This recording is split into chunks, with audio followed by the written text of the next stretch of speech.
Hello everybody and welcome to Skish, and today we're reviewing Makeine, Too Many Losing Heroines, episode number 11. So this episode was very emotionally deep and very emotionally charged. There was not a lot going on, it just followed one main plotline, and that's with Komari and Nukamizu.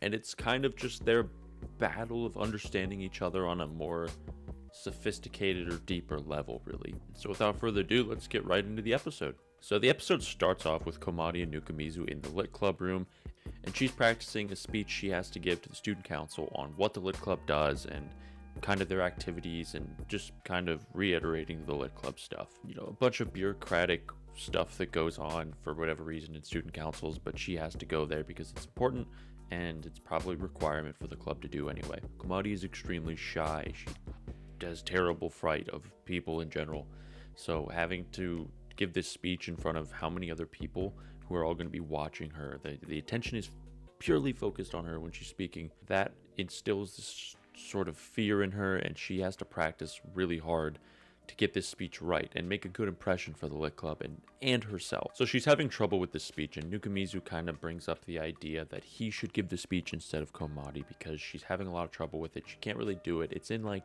a day or two, and she hasn't made that much progress. And Nukamizu is a lot better at speaking it to people in general in crowds, so he thinks it'd just be a good idea just to let Komari take the backseat on this one and let him do the speech as opposed to Komari. And she does not like that idea at all. Like Yanami is saying here in the subtitles, she's working very hard on this speech.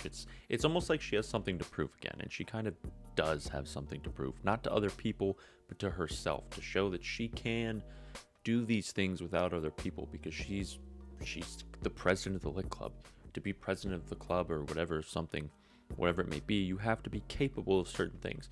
And if she can't do this, then she can't call herself the president. It's just kind of like a title, and it doesn't really mean anything. So Yanami gets the idea that a good way for Komari to practice would be to go to a petting zoo, because you have to talk to animals first before you can talk to people. I don't know where that logic comes from, but I'm not going to question it because it's kind of true in a way. Honestly, it kind of makes sense. So instead of talking to the animals, Komari gets bombarded by the sheep or goat here, because she has, I thought they were french fries at first, but it's probably just hay to feed the animals with. She gets them bombarded, so she can't really practice to the animals. So she decides to practice with Nukamizu again at the petting zoo. And there's a handful of funny little scenes that happen here, you know, for comedic relief and whatnot.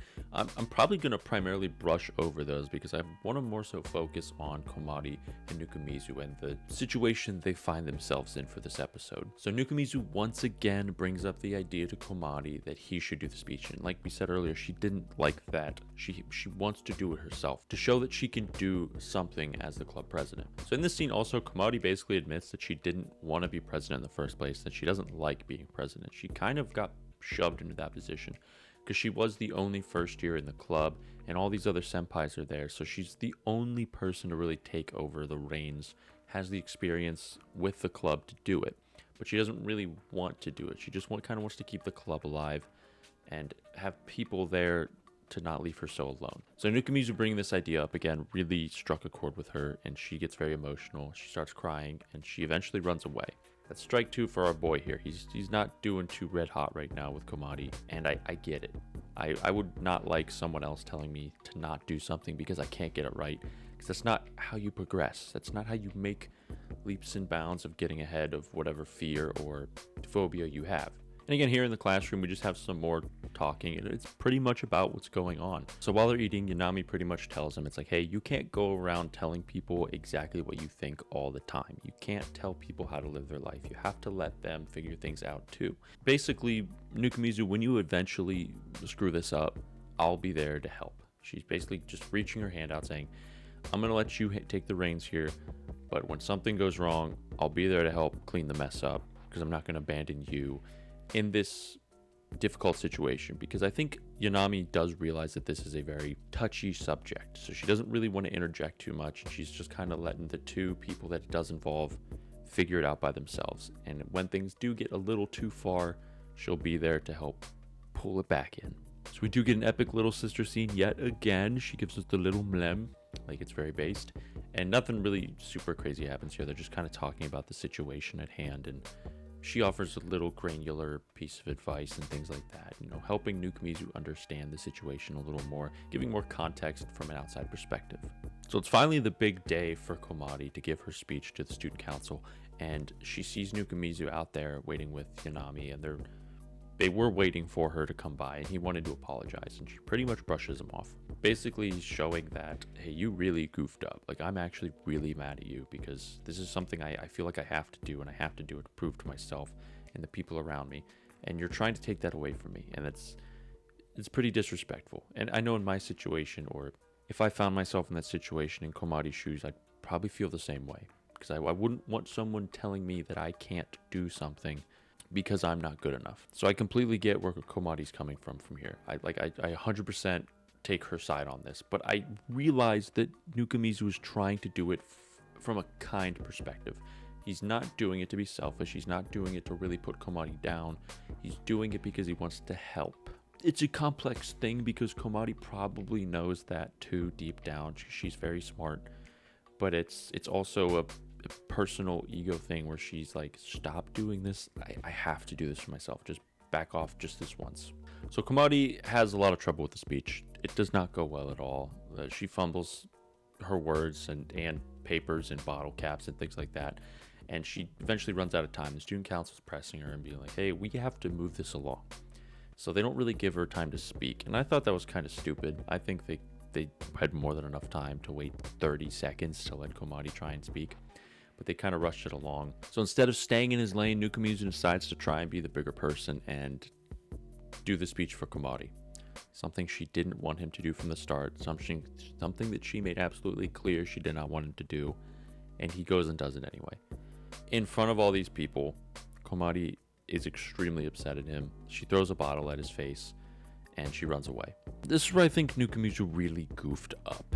Because not only did he do something physically to alter Komari from doing her thing, he did in front of people, and he quite literally took the opportunity away from her to try and prove herself. Instead of sitting on the sidelines and just letting things play out how Komari probably wanted, he steps in where I don't think he was really needed. So like I said, Komari runs away, nobody can find her, and he's just left sulking in the room after the meeting, pretty much saying like, oh, god damn it, I messed up.